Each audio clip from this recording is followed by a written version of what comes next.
नमस्कार विद्यार्थी मित्रांनो, मी कॉमर्सवाला मास्तर आणि या नवीन व्हिडिओमध्ये तुमच्या सर्वांचं पुन्हा एकदा स्वागत।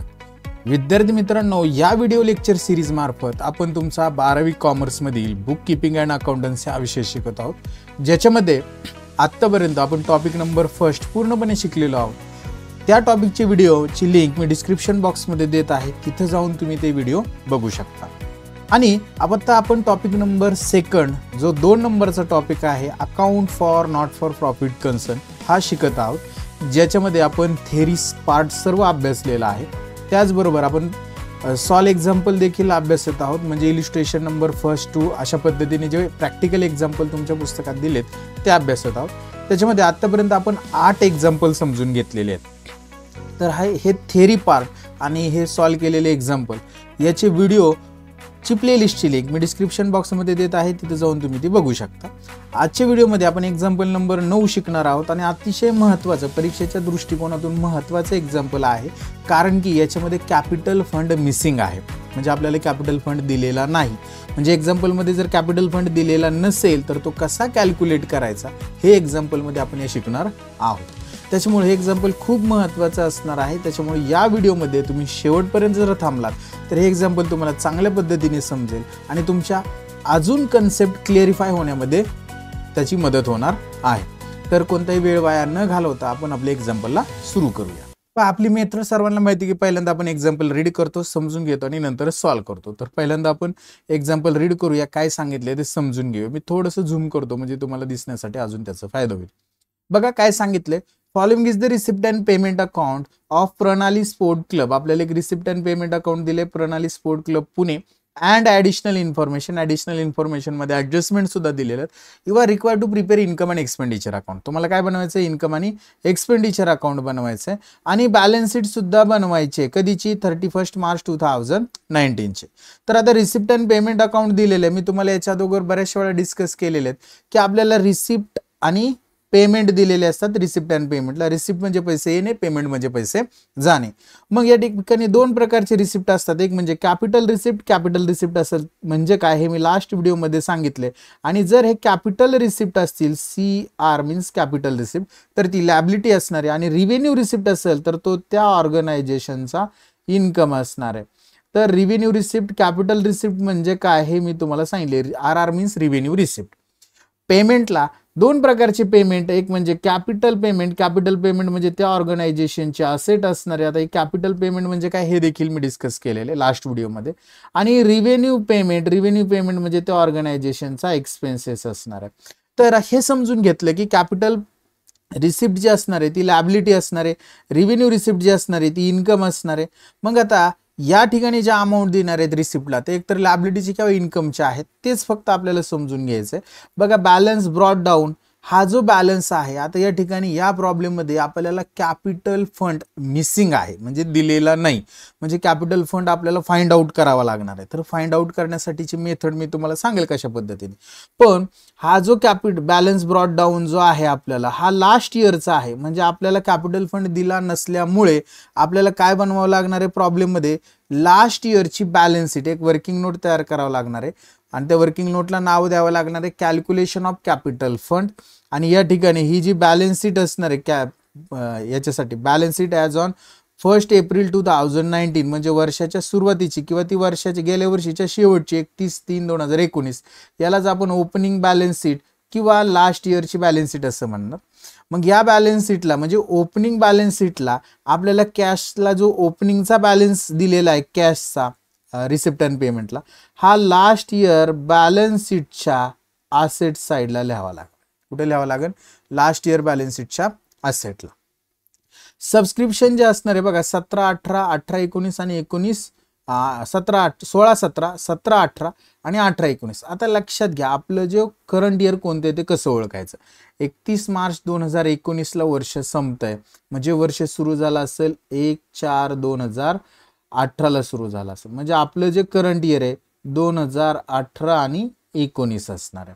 मग याच्यामध्ये 2018-19चं वर्ष कोणतं बघा, हे 2018-19चा 70,000 रुपये सबस्क्रिप्शन दिले, म्हणजे हे जे वर्ष असणार आहे हे करंट इयर असणार आहे। मग हे 16-17 आहे लास्ट इयर म्हणजे प्रिव्हियस इयर, आणि 17-18 सुद्धा काय असणार आहे आपलं लास्ट इयरच असणार आहे, म्हणजेच प्रिव्हियस इयर. आणि लास्ट इयरचे 2 वर्षाची लास्ट इयरची सबस्क्रिप्शनची अमाऊंट आहे, ही आपण इग्नोर करणार. पण याच्यावर ऍडजस्टमेंट दिली, पुढं काय कशी इग्नोर करणार, पण त्या ऍडजस्टमेंटमध्ये काय हे आपल्याला समजणार आहे, कसं करायचं ते सांगतो. आणि हे जे 18-19चं जे करंट इयरचं जे सबस्क्रिप्शन आहे, तर ते करंट इयरचं आपण आपल्या इन्कमला दाखवणार आहोत. तर आय होप सबस्क्रिप्शन तुमच्या क्लिअर होते. डोनेशन सध्या तरी इन्कम दाखवू, एंट्रन्स फीवर 100% ऍडजस्टमेंट असणार आहे, इन्कम येतो. लाईव्ह मेंबरशिप फी आणि इंटू ब्रॅकेट रिव्हेन्यू म्हटले, म्हणजे रिव्हेन्यू रिसिप्ट म्हणजे इन्कम, आणि टुर्नामेंट रिसिप्ट हा सुद्धा इन्कम आहे. पेमेंटला बँक ओव्हरड्राफ्ट. आता हा पेमेंटला दिसतोय, लक्षात घ्या, हा पेमेंटला दिसतोय रिपेड केलेला. बँक ओव्हरड्राफ्ट आपली लॅबिलिटी आहे, बँक ओव्हरड्राफ्ट काय आपली लॅबिलिटी, आणि ती पेड केली म्हणून पेमेंटला दिसते. पण आता ही जी दिसते ही आपली लास्ट इयरची बॅलन्स शीट असणार आहे, त्या लास्ट इयर बॅलन्स शीटच्या लॅबिलिटीला लिहावं लागणार आहे. कसं लिहायचं ते देखील सांगेल मी. सॅलरी हा एक्सपेन्सेस आहे, electricity charges expenses, municipal taxes expenses, purchase of sport material expenses, general expenses expenses, billiard expenses expenses, repairs of ground expenses, tournament expenses expenses, आणि cash in hand balance carried down आहे, आणि cash at bank हे आपले asset आहे, हे balance शीटच्या असेटला लिहिणार. तर रिसिप्ट अँड पेमेंटला कोणता आयटम कुठं जातो हे इन शॉर्ट मध्ये आपण लिहून घेतलेलं आहे. ऍडजस्टमेंटमध्ये बघा, फर्स्ट ऍडजस्टमेंट सांगते की 50% डोनेशनची जी अमाऊंट आहे त्यातली 50% अमाऊंट जी असणार आहे ती कशासाठी आहे, बिल्डिंग फंडसाठी. कशासाठी आहे, बिल्डिंग फंडसाठी. म्हणजे आपल्याला डोनेशन जे आपण लिहिणार आहोत इन्कमला, त्या डोनेशन मधून ही 50% जी अमाऊंट आहे ती लेस करावं लागेल. आणि दुसरी गोष्ट हे ऍड करावं लागेल बिल्डिंग फंड मध्ये. आपल्याला कुठे ऍड करावं लागेल, बिल्डिंग फंड. बिल्डिंग फंड जो असणार आहे तो आपण लिहिणार आहोत बॅलन्स शीटच्या लॅबिलिटीला. त्याच्यामुळं डोनेशनला आपल्याला एक स्टार मार्क करावं लागेल. आपल्याकडे डोनेशन जे आहे ना त्याला एक आपण स्टार मार्क करू. नेक्स्ट त्यांनी पुढे सांगितलेलं आहे की 70% of entrance fee should be capitalise. म्हणजे काय, एंट्रन्स फी जी दिलेली आहे त्यातली 70% एंट्रन्स फी कॅपिटलाइज, म्हणजे त्या एंट्रन्स फी मधून 70% अमाऊंट आपल्याला काय करावं लागणार आहे, लेस करावी लागणार आहे. एंट्रन्स फी मधनं 70% अमाऊंट लेस, आणि ही 70% अमाऊंट ऍड करावी लागणार आहे कॅपिटल फंड मध्ये. कॅपिटल फंड कुठं लिहितो, तर सर आपण तो बॅलन्स शीटच्या लॅबिलिटीला लिहितो, त्या ठिकाणी हे ऍड करावं लागणार आहे. मग ह्या एंट्रन्स फी आणि कॅपिटल फंड ज्या आहेत त्याच्या संदर्भात ही ऍडजस्टमेंट आहे, त्यामुळे आपल्याला ही एंट्रन्स फीला एक स्टार मार्क करावं लागेल. देन नेक्स्ट नंबर 3 ऍडजस्टमेंट काय सांगते बघा, सबस्क्रिप्शन ₹500 फॉर 16-17. 16-17 कधीच आहे, लास्ट इयरचं आहे. म्हणजे लास्ट इयरचं सबस्क्रिप्शन ₹500 आणि ₹1000 फॉर 17-18. आता हे 17-18 सुद्धा कोणतं आहे, प्रिव्हियस इयरच आहेत. किती ते 1000. स्टील इन अरियर्स म्हणजे काय, आउटस्टँडिंग आहेत. म्हणजे 16-17चं ₹500 अजून भेटायचे राहिलेत आपल्याला. बघा रिसिप्ट अँड पेमेंट अकाउंटला 16-17चे सर 2000 भेटलेत, तरी पण ₹500 भेटायचे राहिलेत. म्हणजे एकूण किती आउटस्टँडिंग होते, 500 भेटायचे राहिलेत, 2000 भेटलेत, म्हणजे टोटल 2500 आउटस्टँडिंग होते सर. 17-18चे त्यातले 1000 भेटायचे राहिलेत, भेटले होते 3000, तरी 1000 भेटायचे राहिलेत, म्हणजे टोटल आउटस्टँडिंग किती आहेत सर, 4000. म्हणजे याचा अर्थ काय की 16-17चे 2000 आउटस्टँडिंग होते, त्या 2000तले आपल्याला 500 अजून भेटायचे राहिलेत.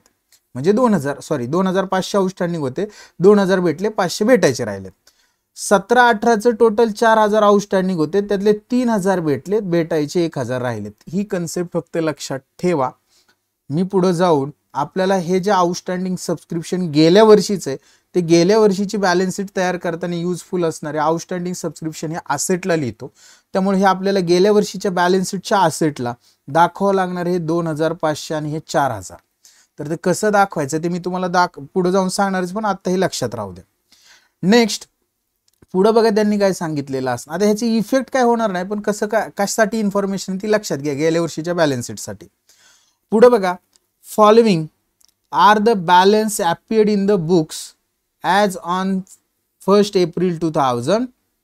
त्यांनी इथे दिले 18. म्हणजे लक्षात घ्या की खालील balance appear in the books, balance appear in the books मध्ये बॅलन्स शीटला 1 एप्रिल 2018च्या बॅलन्स शीटला म्हणजे वर्षाच्या सुरुवातीच्या बॅलन्स शीटला खालील बॅलन्सेस दिसत होते. मग कोणते बॅलन्स शीट दिसत होते? बॅलन्स शीटला कोणकोणतं होतं वर्षाच्या सुरुवातीला म्हणजे लास्ट इयरच्या बॅलन्स शीटला?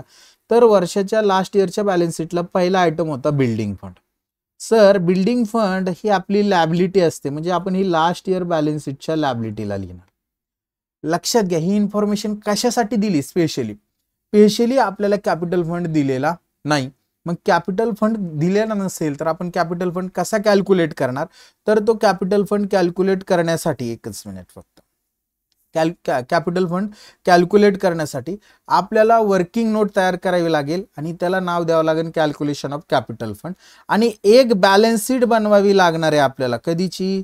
लास्ट इयरची बॅलन्स शीट बनवावी लागणार. बॅलन्स शीट ॲज ऑन 1/4/2019 म्हणजे लास्ट इयरची. मग या बॅलन्स शीटला असेट आणि लॅबिलिटी लिहाव्या लागतील. मग याची इन्फॉर्मेशन आपल्याला प्रॉब्लेम मध्ये ऍडजस्टमेंट मध्ये कुठेतरी दिलेली असते. कॅपिटल फंड कॅल्क्युलेट करायचा लास्ट इयरचीच म्हणजे ओपनिंगची बॅलन्स शीट बनवायची. मग ही बनवण्यासाठी आपल्याला त्या बॅलन्स शीटला असेट आणि लॅबिलिटी लिहावा लागतील. तर त्याची इन्फॉर्मेशन आपल्याला ऍडजस्टमेंट मध्ये 100% मग दिलेली आहे. तर बघा 4 नंबरच्या ऍडजस्टमेंट मध्ये अशी एक ऍडजस्टमेंट 100% की जी लास्ट इयर बॅलन्स शीटशी रिलेटेड. मग 4 नंबरच्या ऍडजस्टमेंट मध्ये काय सांगितले? Following are the balances appear in the books as on 1/4/2018 म्हणजे ह्या ओपनिंगच्या बॅलन्स शीटला जे काही बॅलन्सेस असणार आहेत ते या ठिकाणी दिलेत. तर आता ओपनिंगच्या बॅलन्स शीटला बिल्डिंग फंड कुठं दिसेल? लॅबिलिटीला दिसेल. त्याच्यानंतर दिले बघा बँक ओव्हरड्राफ्ट 32,000 हा सुद्धा काय लॅबिलिटीच आहे म्हणजे तो लॅबिलिटीला दाखवणार. त्याच्यानंतर इथं बघा लास्ट इयरच्या बॅलन्स शीटला अजून काय होतं? तर त्या ठिकाणी लँड होती. लँड किती दिली? 1,50,000. लँड ही आपली असेट आहे म्हणजे ते आपण असेटला दाखवू. लास्ट इयरच्या बॅलन्स शीटला इथं स्पोर्ट मटेरियल आहे, स्टॉक ऑफ स्पोर्ट मटेरियल आहे किती? 30,000 रुपये. मग हे स्पोर्ट मटेरियल सुद्धा आपण कुठे दाखवणार? आपल्या असेटला दाखवणार. त्याच्यानंतर बघा लास्ट इयर बॅलन्स शीटला आउटस्टँडिंग सबस्क्रिप्शन. आता बघा सबस्क्रिप्शन 16/17चं 2,500 होतं आणि मी इथं तुम्हाला फाइंड आउट करून सुद्धा 2,500 दिले 16/17चं. आलं का लक्षात? बघा इथं या ठिकाणी तुम्हाला दिसेल 2,500 रुपये आणि 17/18चं 4,000 असणार आहे. तेच त्यांनी सांगितले बघा 16/17चं 2,500 आणि 17/18चं 4,000. तर हे आउटस्टँडिंग सबस्क्रिप्शन हे सुद्धा आपल्या असेटलाच लिहावं लागेल गेल्या वर्षीच्या बॅलन्स शीटच्या. म्हणजे ही जी इन्फॉर्मेशन आहे ही इन्फॉर्मेशन 4 नंबरची आपल्याला कॅपिटल फंड कॅल्क्युलेट करण्यासाठी उपयुक्त आहे. आणि याच पुढे त्यांनी सांगितले की आउटस्टँडिंग सबस्क्रिप्शन बघा पुढची adjustment. Outstanding subscription for current year 8,000. Income outstanding current year effect 2. त्या पर्टिक्युलर इन्कम म्हणजे सबस्क्रिप्शन मध्ये ऍड आणि बॅलन्स शीटच्या असेटला लिहावा लागेल. बॅलन्स शीटच्या असेटला. मग आपण सबस्क्रिप्शनला स्टार मार्क करू. आपल्याकडे करंट इयरचं सबस्क्रिप्शन या ठिकाणी दिले 18-19चं आणि लास्ट ऍडजस्टमेंट दिली closing stock of sport material was ₹8,000 on which depreciation provided 12.5%. म्हणजे काय? क्लोजिंग स्टॉक जो आहे स्पोर्ट मटेरियलचा तो 8,000 आहे. तर याचं काय करतो आपण? हे स्पोर्ट मटेरियल मधून लेस करणार. स्पोर्ट मटेरियल आपण आपल्या एक्सपेंडिचरला दाखवलेत म्हणजे त्या एक्सपेंडिचर साईडला स्पोर्ट मटेरियल असतील तिथून लेस आणि बॅलन्स शीटच्या असेटला लिहिणार. पण असेटला लिहिताना हे 8,000 तर लिहिणारच आहेत पण लिहित असताना त्याच्यावर डेप्रिसिएशन जे असणार आहे किती? 12.5% हे वजा करून आउटरला अमाऊंट लिहिणार. मग हे डेप्रिसिएशनमुळे असेट कमी होते तर हा 12.5%चा दुसरा इफेक्ट एक्सपेंडिचरला असणार आहे. लक्षात घ्या. स्टॉक दिलाय क्लोजिंग स्टॉक 8,000 हा एक्सपेंडिचर मध्ये वजा करायचा बॅलन्स शीटला असेटला लिहायचं. असेटला लिहिताना इनरला लिहायचे 8,000 त्याच्यावर 12.5% डेप्रिशिएशन वजा करायचं. 12.5% जी अमाऊंट असेल ती एक्सपेंडिचरला दाखवायची. असला खतरनाक कार्यक्रम या ऍडजस्टमेंट मध्ये आपल्याला दिलेला आहे.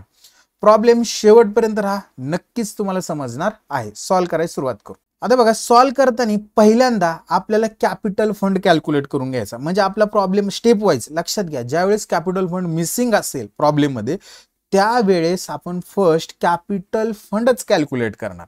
मग कॅपिटल फंड कॅल्क्युलेट करण्यासाठी त्या संदर्भातली इन्फॉर्मेशन कॅपिटल फंड कॅल्क्युलेट करायचा त्या संदर्भातली इन्फॉर्मेशन आपल्याला प्रॉब्लेम मध्ये ऍडजस्टमेंट मध्ये दिलेली असणार आहे, 100% एकतरी ऍडजस्टमेंट त्याच्या संदर्भात आहे. मग ऍडजस्टमेंट मध्ये कुठं दिलेली आहे सर? 4 नंबरच्या ऍडजस्टमेंट कॅपिटल फंडच्या संदर्भातली. त्याच्यामध्ये बघा बिल्डिंग फंड दिलेला. मग कॅपिटल फंड कॅल्क्युलेट करण्यासाठी मी तुम्हाला आतापर्यंत 2दा सांगितले की एक वर्किंग नोट करायची आणि त्याला नाव द्यायचं कॅल्क्युलेशन ऑफ कॅपिटल फंड आणि खाली लिहायचं balance sheet as on 1 April 2019 किंवा 31/3/2019. का? कारण की लास्ट इयरची बघा, लास्ट इयर संपला असेल 31/3/2019 आणि हे वर्ष सुरू झालं आपले 1/4/2019. म्हणजे एकच दिवसाचा फरक आहे. लास्ट इयरची 31/3/2019 किंवा 1/4/2019 एकच दिवस आहे, डिफरन्स काही नसणार आहे. तर ती लास्ट इयरची बॅलन्स शीट किंवा त्याला आपण ओपनिंगची, कारण की हा ओपनिंगचा दिवस आहे आणि हा लास्ट इयर क्लोजिंगचा आहे, म्हणजे त्याला लास्ट इयर क्लोजिंग किंवा करंट इयर ओपनिंगची बॅलन्स शीट म्हणणार. मग ही ओपनिंगची बॅलन्स शीट बनवण्याच्या संदर्भातली इन्फॉर्मेशन आपल्याला ॲडिशनल इन्फॉर्मेशन म्हणजे ॲडजस्टमेंटमध्ये 4 नंबरला दिलेली. त्या ठिकाणी काय काय दिले बघा. फर्स्ट दिलाय कॅपिटल फंड, किती दिलाय? 47,000.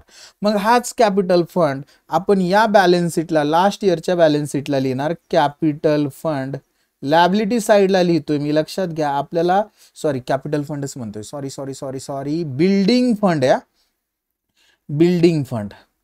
कॅपिटल फंड दिला असतं हे करायची गरजच नव्हती, बरोबर ना. बिल्डिंग फंड आणि त्याची अमाऊंट आहे 47,000 आपण लॅबिलिटीला लिहिली. बिल्डिंग फंड लॅबिलिटी हे कधी करायचं? ज्यावेळेस कॅपिटल फंड दिलेला नसेल त्यावेळेस. नेक्स्ट बिल्डिंग फंड झाल्यानंतर बँक ओव्हरड्राफ्ट 32,000 ही सुद्धा लॅबिलिटीज आहे. आपण लास्ट इयर बॅलन्स शीटच्या लॅबिलिटी साईडला लिहिणार बँक ओव्हरड्राफ्ट. अमाऊंट लिहिणार 32,000, 32,000. नेक्स्ट बँक ओव्हरड्राफ्ट झाल्यानंतर लँड दिली 1,50,000. ही आपली असेट आहे. लास्ट इयर बॅलन्स शीटच्या असेटला लिहायचं लँड. अमाऊंट लिहिणार 1,50,000. दॅन नेक्स्ट लँड झाल्यानंतर स्पोर्ट मटेरियल दिलेले 30,000 रुपयाचं. तर हे सुद्धा लास्ट इयर बॅलन्स शीटच्या असेटलाच लिहिणार स्पोर्ट मटेरियल. अमाऊंट लिहिणार ₹30,000. दॅन नेक्स्ट पुढे बघूया आउटस्टँडिंग सबस्क्रिप्शन. आता हे आउटस्टँडिंग सबस्क्रिप्शन बघा 16, 17 आणि 17, 18 दिले. मग आपण काय करूया? बॅलन्स शीटच्या असेटला जाऊया आणि त्या ठिकाणी लिहू आउटस्टँडिंग सबस्क्रिप्शन. त्याला अंडरलाईन करू आपण आणि याच्यामध्ये फर्स्ट वर्ष लिहायचं 16, 17. म्हणजे आपल्याला या ठिकाणी 16, 17चं आउटस्टँडिंग सबस्क्रिप्शन 2,500 आणि त्याच्यानंतर 17 आणि 18चं 4,000 अशा पद्धतीने आपण लिहिलेलं आहे. अशा पद्धतीने काय केलं? जी इन्फॉर्मेशन आपल्याला दिलेली होती कशाच्या संदर्भात? कॅपिटल फंड कॅल्क्युलेशन करण्याच्या संदर्भात 4 नंबरच्या ॲडजस्टमेंटमध्ये ती लिहून घेतलेली. म्हणजे ह्या 4 नंबरच्या ॲडजस्टमेंटचा कार्यक्रम पहिल्यांदा आपण मिटवला. आता या बॅलन्स शीटला म्हणजेच आपली जी ही ओपनिंगची बॅलन्स शीट आहे या बॅलन्स शीटला आपल्याला रिसिप्ट आणि पेमेंटला काही आयटम दिलेले असतात ते येतात. आता रिसिप्टला काय सापडतील बघा. रिसिप्टला आपल्याला असेट सापडतील लास्ट इयरच्या आणि पेमेंटला लॅबिलिटी, पेड केलं म्हणून लॅबिलिटी सापडतील पेमेंटला. रिसिप्टला काय असेट भेटले या वर्षी, गेल्या वर्षीचं आउटस्टँडिंग इन्कम वगैरे भेटलं तर ते रिसिप्टला सापडेल. मग बघा रिसिप्टला ना या ठिकाणी प्रॉब्लेममध्ये फक्त एकच आयटम सापडतोय, तो म्हणजे या ठिकाणी दिलेला आहे बॅलन्स ब्रॉट डाऊन 5,000 रुपये. हा कॅशचा बॅलन्स ओपनिंगचा आहे, म्हणजेच आपण बॅलन्स शीट ओपनिंगची बनवतोय त्याचा आहे. ह्याला आपण म्हणणार कॅश इन हँड. नॉर्मली हाच असतो कॅश इन हँड आणि त्याची जी अमाऊंट असणार आहे ती आपण अमाऊंट लिहिणार ₹5,000. त्याच्यानंतर रिसिप्टला दुसरा कोणताही आयटम नाही बघा. 17, 18, 18, 19चा जो इन्कम आहे तो गेल्या वर्षीचा 2,000 रुपये जो होता, तर 2,000 भेटले परंतु राहिलेत किती रुपये इथे लक्ष द्या. राहिलेत किती रुपये? 500 रुपये राहिले. त्याचं काय करायचं ते तुम्हाला सांगलच मी, पण ते पुढे जाऊन हे ट्रान्सफर करताना मी सांगलच. पण आता सध्या रिसिप्टला एवढेच पैसे दिलेले आहेत. आपल्याला कॅशचाच बॅलन्स फक्त आपल्याला घ्यायचा आहे. आणि पेमेंटला बघा, पेमेंटला ना बँक ओव्हरड्राफ्टची अमाऊंट दिलेली. काय दिलेली? बँक ओव्हरड्राफ्टची पेमेंटला लास्ट इयरचं. तर हे पेड केलेलं आहे, पण आपण हे बॅलन्स शीटला कन्सिडर केले बघा. त्यांनी बॅलन्सेसमध्ये दिलं तर 32,000 ते घेतलेलेच आहे. मग आता आपल्याला ह्या बॅलन्स शीटला काही घ्यायचं राहिलेलं नाही. क्लोज करूया. जर बॅलन्स शीट क्लोज केली आपण लास्ट इयरची बॅलन्स शीट, तर आपल्याला त्याची अमाऊंट भेटणार 1,91,500. बघा बॅलन्स शीटच्या असेट साईड 1,91,500 रुपये. ती जिकडे लिहिणार 1,91,500 रुपये. बघा असेट मायनस लॅबिलिटी. आता कॅपिटल फंड कॅल्क्युलेट करण्याचा फॉर्म्युला सुद्धा सांगतो मी. Capital fund is equal to assets minus liability of last year, म्हणजे लास्ट इयरच्या असेट मायनस. बघा मी असेटची टोटल केली 1,91,000, तीच लिहिली लॅबिलिटीला 1,91,000 आणि यातून लॅबिलिटीचे 47 आणि हे 32,000 जर वजा केले तर माझ्याकडे बॅलन्सिंग फिगर राहणार आहे ती म्हणजे 1,12,500 आणि हा याला म्हणणार आपण कॅपिटल फंड. लक्षात घ्या. बघा असेट मधनं लॅबिलिटी वजा करतोय. फॉर एक्झाम्पल आपल्याकडे असेट किती होता 1,91,500 रुपये वजा लॅबिलिटीची टोटल बघा 47 आणि हे 32,000 रुपये. तर टोटल आय होप माझ्या अंदाजे 79,000 रुपये येणार आहेत, 79,000. तर आपला जो कॅपिटल फंड असणार आहे तो भेटला आपल्याला 1,12,500 रुपये. अशा पद्धतीने आपण काय केलेलं आहे कॅपिटल फंड कॅल्क्युलेट केलेला आहे. आय होप तुम्हाला हा क्लिअर झाला. आता हा कॅपिटल फंड कॅल्क्युलेट केल्यानंतर आपली स्टेप काय ते लक्षात घ्या. ही बॅलन्स शीट कॅल्क्युलेट केली. या बॅलन्स शीटला ज्या असेट असतील आणि ज्या लॅबिलिटी असतील त्याची थोडीशी काळजी घ्यायची ट्रान्सफर करताना, कारण की ही गेल्या वर्षीची बॅलन्स शीट आहे. या लॅबिलिटी आपल्याला या वर्षीच्या बॅलन्स शीटला इथं घ्याव्या लागणार आहेत आणि असेट सुद्धा आपल्याला या वर्षीच्या बॅलन्स शीटला घ्याव्या लागणार आहेत. मग या लॅबिलिटीमध्ये पहिल्यांदा काय दिसतोय कॅपिटल फंड, त्याच्यावर ऍडजस्टमेंट आहे आपल्याकडे, त्याला आपण स्टार मार्क करू. बघा कॅपिटल फंडच्या संदर्भात 50% डोनेशन फॉर कॅपिटल फंड अशा पद्धतीची ऍडजस्टमेंट आहे म्हणून मी त्याला स्टार मार्क केलेले. बँक ओव्हरड्राफ्टला काय नाही, कॅपिटल फंड तर आपल्याला कॅल्क्युलेट करायचा, हा आपल्याला बॅलन्स शीटच्या लॅबिलिटीला घ्यायचा या वर्षीच्या.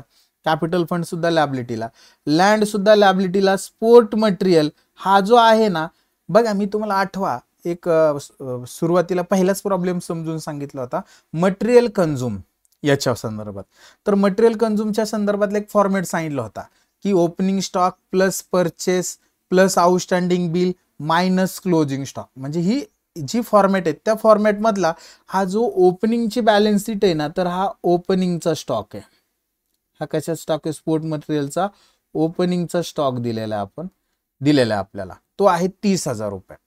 तर हा आपण आपल्या एक्सपेंडिचरला दाखवणार आहोत. कुठं दाखवणार आहोत, एक्सपेंडिचरला. आणि आउटस्टँडिंग सबस्क्रिप्शन 2,500 आणि 4,000 यातलं किती भेटलं ते वजा करून आपण हे बॅलन्स शीटच्या असेटला लिहिणार आणि कॅश जे आहे ती कॅश इग्नोरच करणार, गेल्या वर्षीची आहे. आता ही बॅलन्स शीट सुरुवातीला ट्रान्सफर करायची. मग ट्रान्सफर करताना पहिल्यांदा आपण लॅबिलिटी ट्रान्सफर करू. बघा काय करतोय मी, ही बॅलन्स शीट तयार केली, कॅपिटल फंड कॅल्क्युलेट केला. कॅपिटल फंड आता कॅल्क्युलेट केला 1,12,500, तो आपण लॅबिलिटीला लिहिणार आहोत आपल्या. म्हणून आता ही बॅलन्स शीटच्या लॅबिलिटीला पहिल्यांदा आपण लिहूया कॅपिटल फंड. अमाऊंट लिहिणार 1,12,500. 4-5 जोडी जागा सोडायची. त्याच्यानंतर लिहिणार आहे मी बिल्डिंग फंड. आणि बघा त्या बॅलन्स शीटला बिल्डिंग फंड आहे 47,000 रुपये. 47,000 इनरलाच लिहिणार कारण की याच्यावर सुद्धा ऍडजस्टमेंट आणि एक जागा सोडणार. दॅन नेक्स्ट लॅबिलिटीला अजून काय आहे गेल्या वर्षीचा, हे बँक ओव्हरड्राफ्ट, पण तो पेड केलेला आहे कारण की इथं पेमेंटला दिसतोय. बघा इथं पेड केला म्हणजे पेमेंटला दिसतोय, म्हणजे त्यावेळी बॅलन्स शीटच्या लॅबिलिटीला दिसणार नाही, त्याला इग्नोरच करावं लागणार आहे. 32,000 इथं सुद्धा 32,000 आहेत आणि आपल्याला बॅलन्स शीटच्या लॅबिलिटीला इथं सुद्धा 32 आहेत. म्हणजे पूर्णच्या पूर्ण अमाऊंट पेड केलेली, तो लॅबिलिटी म्हणून दाखवणार नाही, ते पेमेंट केले. आणि इथं लिहिताना सुद्धा त्यांनी रिपेड म्हटलंय, म्हणजे ती लॅबिलिटी राहिली नाही. नेक्स्ट असेटला बघा लँड आहे. लँड आपण बॅलन्स शीटच्या असेटला घेणार आपल्या या वर्षीच्या. लँड अमाऊंट 1,50,000 आउटरला घेऊन टाकू, याच्यावर ऍडजस्टमेंट वगैरे काही नाही. का आहे बघा डेप्रिशिएशनची ऍडजस्टमेंट, एकदा चेक करूया. नाही आहे, ऍडजस्टमेंट नाही आहे. नेक्स्ट पुढे बघा लँड झाल्यानंतर स्पोर्ट मटेरियल. आता स्पोर्ट मटेरियल जो आहे हा ओपनिंगचा स्टॉक आहे. आपल्याला काय करायचं, याचं एक एक्सपेंडिचरला एक हेच करायचंय, शोईंगच करायचं. एक्सपेंडिचरला आपण दाखवताना लिहिणार टू स्पोर्ट मटेरियल, त्याला आपण अंडरलाईन करणार. आणि याच्यामध्ये आपण फर्स्ट लिहिणार आहोत ओपनिंग स्टॉक. त्याच्यामध्ये ऍड करणार आपण परचेस ऍड करून जी अमाऊंट येईल ती खाली दाखवणार आणि त्यातनं लेस क्लोजिंग स्टॉक. तर अशा पद्धतीचं वर्किंग आपण आपल्या एक्सपेंडिचरला दाखवणार. आणि याच्यामध्ये आपल्याला आत्ता परचेसचा म्हणजे स्पोर्ट मटेरियलचा ओपनिंग स्टॉक सापडतोय जुन्या बॅलन्स शीटला, तो आहे ₹30,000. तो आपण या ठिकाणी दाखवणार आहोत एक्सपेंडिचरला, की बाबा आमच्याकडे 30,000 रुपयाचा ओपनिंग स्टॉक आहे, जो जुन्या बॅलन्स शीटवरनं आम्हाला समजला तो इथे घेतला, कारण की ती ओपनिंगची बॅलन्स शीट आहे. नेक्स्ट बघा, आता जुन्या बॅलन्स शीटला स्पोर्ट मटेरियल झाल्यानंतर आउटस्टँडिंग सबस्क्रिप्शन, काळजीपूर्वक लक्ष द्या. इथं गेल्या वर्षीची बॅलन्स शीट आहे आणि त्या गेल्या वर्षीच्या बॅलन्स शीटला आउटस्टँडिंग सबस्क्रिप्शन 2,500. त्याच्यामध्ये आपल्याला इथं बघा रिसिप्ट अँड पेमेंट अकाउंटला त्यातले 2,000 भेटलेत असं दाखवले आणि ऍडजस्टमेंटमध्ये त्यांनी आपल्याला सांगितले की त्यातले 500 रुपये भेटायचे राहिलेत, म्हणजे 2,500 मधले 2,000 भेटले, 500 भेटायचे राहिले, भविष्यात भेटतील. बॅलन्स शीटच्या असेटलाच दाखवावं लागणार आहे. बॅलन्स शीटच्या असेटला जाऊन आपण त्या ठिकाणी लिहिणार आउटस्टँडिंग सबस्क्रिप्शन. आउटस्टँडिंग सबस्क्रिप्शन त्याला अंडरलाईन करणार आपण आणि याच्यामध्ये फर्स्ट जे असणार आहे ते वर्ष लिहून घेणार आपण 2016-17 आणि दुसरं वर्ष असणार आहे 17-18 आणि आपलं करंट इयर सुद्धा लिहून घ्यायचं. करंट इयरचं सुद्धा आउटस्टँडिंग आहे 18-19, असं 3 वर्षाचं दाखवणार आहे. 16-17चं 2,500 आउटस्टँडिंग होते, रिसिप्टला 2,000 भेटलेले आहेत, 500 रुपये भेटायचे राहिलेत आणि ते 500 इनरला दाखवणार. 17-18चे 4,000 आउटस्टँडिंग होते, तर रिसिप्टला बघा भेटलेले किती दिसत आहेत आपल्याला या ठिकाणी 3,000 भेटलेले दिसत आहेत, म्हणजे 1,000 भेटायचे राहिलेले आहेत. ते आपण 3,000 यातनं जर वजा केले तर 1,000 आपण इथं दाखवणार भेटायचे राहिलेत आणि आपलं जे करंट इयर आहे 18-19 ते आपण ज्यावेळेस आपण तिथं पोहोचू त्यावेळेस लिहूया. पण हे अशा पद्धतीने आपल्याला लास्ट इयर सबस्क्रिप्शन लिहून घेतलं आणि कॅश इन हँड जे असणार आहे गेल्या वर्षीची ही इग्नोरच करावी लागणार आहे. ही सगळा उपद्याव आपण कशासाठी केला, हा कॅपिटल फंड शोधण्यासाठी 1,12,500.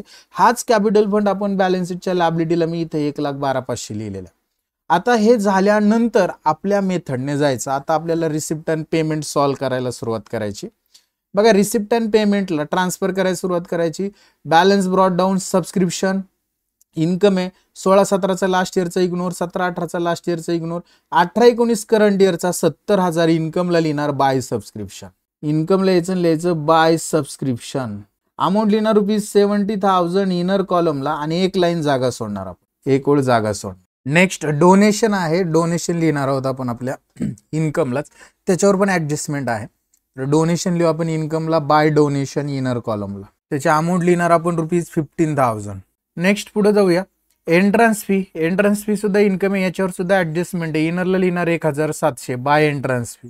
नेक्स्ट पुढे बघा काय सांगितलंय, लाईफ मेंबरशिप फी कंसात म्हणले रिव्हेन्यू, म्हणजे हे रिव्हेन्यू रिसिप्ट याचा अर्थ इन्कम आहे, हे सुद्धा इन्कमला लिहायचं बाय लाईफ मेंबरशिप फी आणि त्याची जी अमाऊंट असणार आहे ती आपण इनरला आउटरला लिहिणार आहोत ₹17,000. त्याच्यानंतर टुर्नामेंट रिसिप्ट, हे सुद्धा आपण काय करणार आहोत इन्कमलाच लिहिणार आहोत बाय टुर्नामेंट रिसिप्ट आणि त्याची जी अमाऊंट आहे ती ₹60,000 आपण आउटरला लिहून टाकू. नेक्स्ट पेमेंटला बघा बँक ओव्हरड्राफ्ट हा इग्नोर करणार का, कारण की त्याचं पेमेंट केलेलं आहे, तो लॅबिलिटी आपण घेणार नाही लास्ट इयरचा. सॅलरी एक्सपेंडिचर, एक्सपेंडिचरला लिहूया 2 सॅलरीज आणि त्याची जी अमाऊंट आहे ती ₹10,000 आउटरला लिहिणार आपण. नेक्स्ट इलेक्ट्रिसिटी चार्जेस, हे सुद्धा एक्सपेंडिचर आहेत, एक्सपेंडिचरलाच लिहिणार 2 इलेक्ट्रिसिटी चार्जेस आणि त्याची जी अमाऊंट आहे ती अमाऊंट ₹4,000 आउटरलाच लिहिणार आपण. देन नेक्स्ट म्युनिसिपल टॅक्सेस, हे सुद्धा आपले एक्सपेंडिचरच आहेत, एक्सपेंडिचरला जाणार आणि त्या ठिकाणी लिहिणार 2 म्युनिसिपल टॅक्सेस आणि त्याची जी अमाऊंट आहे ती लिहिणार आपण ₹2,700. त्याच्यानंतर परचेस ऑफ स्पोर्ट मटेरियल, हे देखील एक्सपेंडिचर आहेत, एक्सपेंडिचरलाच लिहिणार आपण 2 परचेस ऑफ स्पोर्ट मटेरियल आणि त्याची जी अमाऊंट आहे आता लक्षात घ्या, हे परचेस ऑफ स्पोर्ट मटेरियल आहे ना, थोडंसं करेक्शन याच्यामध्ये आपण हे परचेस ऑफ स्पोर्ट मटेरियल लिहिलेले आहेत बघा इथं वर स्पोर्ट मटेरियल, इथं ऍड जे आहे ना, जे अमाऊंट आपण ऍड म्हणले ना परचेस, तिथं ही अमाऊंट लिहावी लागणार आहे परचेस ऑफ स्पोर्ट मटेरियलची ₹50,000 50,000 आणि टोटल बघा 30 + 50 80,000 आपण इनरला लिहिणार आहेत परचेस मटेरियलचे, म्हणजे 80,000चे आता स्पोर्ट मटेरियल झाले आपल्याकडे. आता यातनं क्लोजिंग स्टॉक वजा करून आउटरला लिहूया. नेक्स्ट जनरल एक्सपेन्सेस, एक्सपेंडिचरलाच लिहिणार 2 जनरल एक्सपेन्सेस आणि त्याची जी अमाऊंट असणार आहे ती अमाऊंट लिहिणार ₹500. नेक्स्ट जनरल एक्सपेन्सेस झाल्यानंतर बिलार्ड एक्सपेन्सेस, हे सुद्धा एक्सपेंडिचरलाच लिहिणार 2 बिलार्ड एक्सपेन्सेस आणि त्याची जी अमाऊंट असणार आहे ती ₹3,000 आउटरला लिहिणार आपण. त्यानंतर रिपेअर्स ऑफ ग्राउंड, हे सुद्धा एक्सपेंडिचर, एक्सपेंडिचरलाच लिहिणार 2 रिपेअर्स ऑफ ग्राउंड आणि त्याची अमाऊंट ₹500 आपण आउटरलाच लिहिणार. नेक्स्ट टुर्नामेंट एक्सपेन्सेस, हे देखील एक्सपेंडिचरलाच लिहिणार आपण, टुर्नामेंट एक्सपेन्सेस. आणि त्याची जी अमाऊंट असणार आहे ती आपण आउटरला लिहूया ₹50,000. Balance carried down, cash in hand, cash at bank, balance शीटच्या असेटला लिहायचं आहे. 4-5 ओळी जागा सोडा आणि त्याच्यानंतर लिहा कॅश इन हँड आणि नंतर cash at bank. Cash in हँडची अमाऊंट असणार आहे ₹7,000 आणि कॅश ॲट बँकची अमाऊंट असणार ₹14,000, 14,000. अशा पद्धतीने आपण सगळे एक्सपेन्सेस म्हणजेच आपले पेमेंट आणि रिसिप्ट ट्रान्सफर करून घेतलेले आहेत. ॲडजस्टमेंट नंबर फर्स्टमध्ये काय सांगितले, donation 50% for building fund. Donation इन्कमला लिहिले त्या ठिकाणी लिहायचं लेस 50% फॉर बिल्डिंग फंड, म्हणजेच डोनेशनमधून ते आपण लेस करणार. आणि 15,000च्या 50% ₹7,500, 7,500. आउटरला 7,500 येतील आणि 7,500 बॅलन्स शीटच्या लॅबिलिटीला आपण बिल्डिंग फंड लिहिले त्या ठिकाणी लिहायचं ॲड डोनेशन 50% आणि अमाऊंट लिहिणार ₹7,500. आउटरला ₹54,500 येतील बिल्डिंग फंडच्या amount. Next second adjustment, 70% entrance fee capitalise. Entrance fee आपण आपल्या इन्कमला लिहिली त्या ठिकाणी यायचं म्हणायचं लेस 70% कॅपिटलाइज, म्हणजे 70% ॲज अ कॅपिटल फंड असणार आहे. मग हे 70% कॅपिटलाइज बघा, 1,700 पैकी 70% म्हणजे ₹1,190 आपले वजा होतील. आउटरला ₹510 येणार आहे आणि 1,190 आपल्या कॅपिटल फंडमध्ये ॲड करावे लागणार आहे. कॅपिटल फंड बॅलन्स शीटच्या लॅबिलिटीला यायचं आणि त्या ठिकाणी लिहायचं ॲड 70% एंट्रन्स फी आणि त्याची अमाऊंट आपण लिहिणार आहोत ₹1,190 आणि याची टोटल आउटरला घेणार आपण ₹510. Next subscription ₹500 for the year ended 16-17. ते आपलं स्टील आउटस्टँडिंग आहे, म्हणजे आपण हे बॅलन्स शीटच्या असेटला दाखवलं पाहिजे. आपण बॅलन्स शीटच्या असेटला दाखवलेत 500 आणि 17-18चे दाखवलेत 1,000. तुम्ही जर बघितलं तर इथं बघा बॅलन्स शीटच्या असेटला 16-17चे 500 आणि 17-18चे 1,000 आपण दाखवलेले आहेत. कसे दाखवले ते तुम्हाला समजले. 4 नंबरच्या ॲडजस्टमेंटची आपण वर्किंग नोट केली, त्याचा विषय संपलेला. 5 नंबरमध्ये जे आत्ता मी तुम्हाला वाचून दाखवली की outstanding subscription for current year 8,000. Subscription इन्कमला लिहिले त्या ठिकाणी यायचं लिहायचं ॲड आउटस्टँडिंग सबस्क्रिप्शन अमाऊंट ₹8,000 आणि हे 8,000 ॲड होऊन आउटरला येणारे 78,000. आणि हे आउटस्टँडिंग सबस्क्रिप्शन आपण जे आपल्या असेटला दाखवलेत 18-19चे, तिथं 8,000 आपण इनरला लिहिणार. टोटल ₹9,500 सबस्क्रिप्शन आउटरला ॲज अ आउटस्टँडिंग सबस्क्रिप्शन दाखवणार. Last closing stock of sport material 8,000. याचं काय करायचं, तर हा क्लोजिंग स्टॉक 8,000 इथं बघा आपण एक्सपेंडिचरला मटेरियल कन्झ्युमची वर्किंग नोटमध्ये ओपनिंग स्टॉक प्लस परचेस 80,000 आले, मायनस क्लोजिंग स्टॉक 8,000 आपण इथे लेस करणार आणि आउटरला 72,000 लिहिणार. आणि याचा दुसरा इफेक्ट बॅलन्स शीटच्या असेट साईडला लिहायचा closing stock of sport material amount लिहिणार ₹8,000 आणि याच्यावर त्यांनी पुढे असं सांगितलं की डेप्रिशिएशन आहे. बघा इथं त्यांनी असं सांगितले on which depreciation is to be provided 12.5% per annum. मग यातनं आपल्याला लेस म्हणावं लागेल, लेस डेप्रिसिएशन ॲट 12.5%. आणि हे जे इकडं आले मी सॉरी हे इन्कम साईडला आलो. बॅलन्स शीटच्या असेटला लेस डेप्रिसिएशन ॲट 12.5% आणि 8,000वर 5% जर आपण डेप्रिशिएशन काढलं तर ते ₹1,000 येणार आहे. आणि हे 1,000 वजा होऊन स्पोर्ट मटेरियलचा स्टॉक आउटस्टँडिंगला बॅलन्स शीटच्या असेटला ₹7,000 राहणार आहे. आणि ₹1,000 आपण आपल्या एक्सपेंडिचरला लिहायचं to depreciation on sport material amount is ₹1,000. अशा पद्धतीने आपण सगळ्या प्रॉब्लेमचं पोस्टिंग करून घेतलेले, सगळे ॲडजस्टमेंट झालेले आहेत. आपण जुनी बॅलन्स शीट बनवलेली. आता राहिलेलं काहीही नाही, आता क्लोज करायला सुरुवात करायचं. इन्कम आणि एक्सपेंडिचर अकाउंट जर क्लोज केलं तर आपल्याला इन्कम साईडची टोटल जास्त असणार आहे. जर आपण बघितलं इन्कम साईडला 4-5 अमाऊंट मोठाले अमाऊंट आहेत, जर त्याची टोटल जर केली आपण तर आपल्याला किती भेटते ती बघूया. तर इन्कमच्या क्रेडिटची टोटल असणार आहे ₹1,63,010. 1,63,010. तेच आपण क्रेडिटला एक्सपेंडिचरला लिहिणार 1,63,010 आणि त्यातनं ह्या एक्सपेंडिचरच्या सगळ्या अमाऊंट जर वजा केल्या तर 19,310 रुपये आपला सरप्लस असणार आहे. आपला सरप्लस, हा सरप्लस आपण आपल्या कॅपिटल फंडकडे घेऊन यायचा आणि त्या ठिकाणी लिहायचं ॲड सरप्लस. कॅपिटल फंडकडे घेऊन येऊन लिहिणार ॲड सरप्लस. हा इनरला लिहिला आणि आउटरला आपल्याला टोटल कॅपिटल फंडची अमाऊंट भेटणार आहे 1,33,000. आणि जर आता आपण बॅलन्स शीट क्लोज करायचं ठरवलं तर आपल्याला बॅलन्स शीटच्या लायबिलिटीची टोटल भेटणार आहे 1,87,500. तीच असेटची टोटल असणार आहे 1,87,500. अशा पद्धतीने हा प्रॉब्लेम आपण सॉल्व्ह केलेला आहे. आय होप विद्यार्थी मित्रांनो हे एक्झाम्पल तुम्हाला समजलेलं आहे.